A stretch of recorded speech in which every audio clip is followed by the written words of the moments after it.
May 3-team trade ang posibleng mangyayari, pero kailangan pa rin itong aprobahan ng PBA.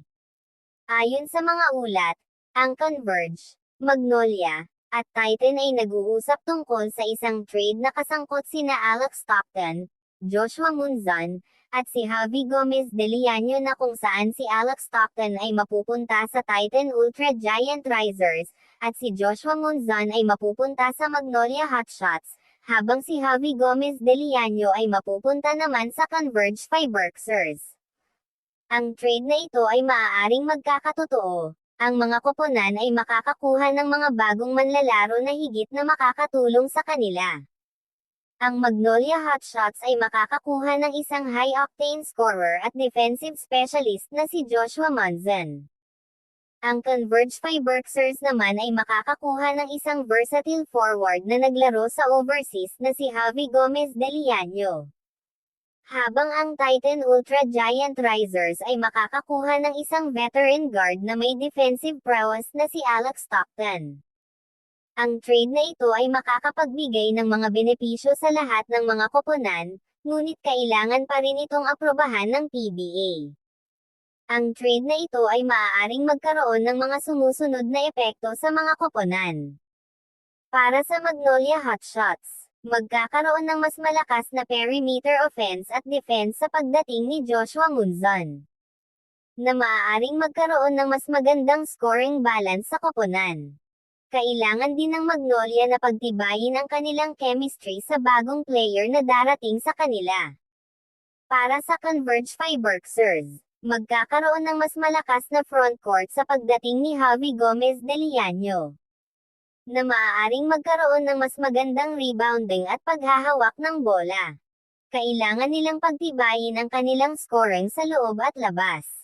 At para naman sa Titan Ultra Giant Risers, magkakaroon ng mas malakas na perimeter defense sa pagdating ni Alex Stockton, na maaaring magkaroon ng mas magandang paghahawak ng bola at scoring sa labas. Kailangan nilang pagtibayin ang kanilang chemistry sa bagong player. Ang mga epekto na ito ay depende sa kung paano magiging epektibo ang mga bagong player sa kanilang mga bagong koponan, at kung paano nila pagtibayin ang kanilang chemistry at estratehiya. Ang mga koponan ay maaaring gumawa ng mga sumusunod na adjustment sa mga bago nilang player. Sa Magnolia Hotshots para kay Joshua Munzon, pagtibayin ang kanyang shooting range at scoring ability sa labas. Gamitin ang kanyang galing sa pagdepensa upang pagtibayin ang perimeter defense. At pagtibayin ang kanyang chemistry sa mga kasamahan sa koponan. Sa Converge Fiberxers para kay Javi Gomez de Liano, pagtibayin ang kanyang scoring sa loob ng paint. Gamitin ang kanyang rebounding ability upang pagtibayin ang paghahawak ng bola.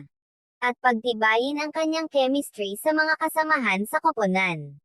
At sa Titan Ultra Risers naman na para kay Alex Stockton, pagtibayin ang kanyang defensive ability sa labas. Gamitin ang kanyang paghahawak ng bola upang pagtibayin ang scoring sa labas. At pagtibayin ang kanyang chemistry sa mga kasamahan sa koponan. Ang mga adjustment na ito ay depende sa mga kalakasan at kahinaan ng mga bagong player, at kung paano nila pagtibayin ang kanilang chemistry at estratehiya sa koponan.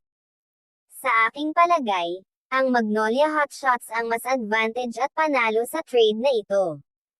Dahil ang Magnolia ay magkakaroon ng malakas na frontcourt, ang pagdating ni Joshua Munzon sa kanila ay makakapagbigay ng mas magandang scoring balance sa koponan.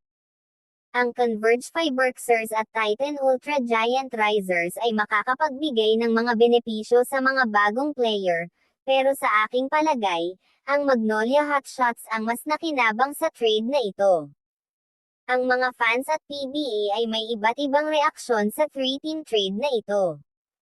Ang ilan ay nagpahayag ng suporta sa mga koponan na nakinabang sa trade, tulad ng Magnolia Hotshots na nakakuha kay Joshua Munzon.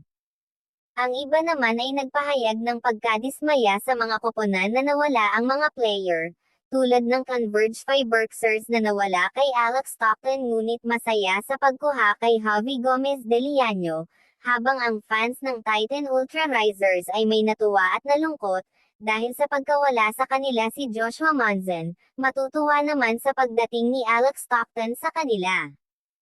Ang PBA ay nagpahayag ng suporta sa trade at inaasahan na magkakaroon ng mas magandang laban sa liga at ang mga opisyal ng PBA ay nagpahayag na ang trade ay makakapagbigay ng mga benepisyo sa mga koponan at sa liga sa kabuuan. Kung ang trade na ito ay natuloy, ang mga aabangan natin sa mga ito ay ang mga bagong player ay maaaring magbigay ng mga bagong lakas sa mga koponan. Ang mga koponan ay maaaring gumawa ng mga pagbabago sa kanilang lineup upang pagtibayin ang kanilang pagganap. At ang mga koponan ay maaaring gumawa ng mga bagong estratehiya upang pagtibayin ang kanilang pagganap.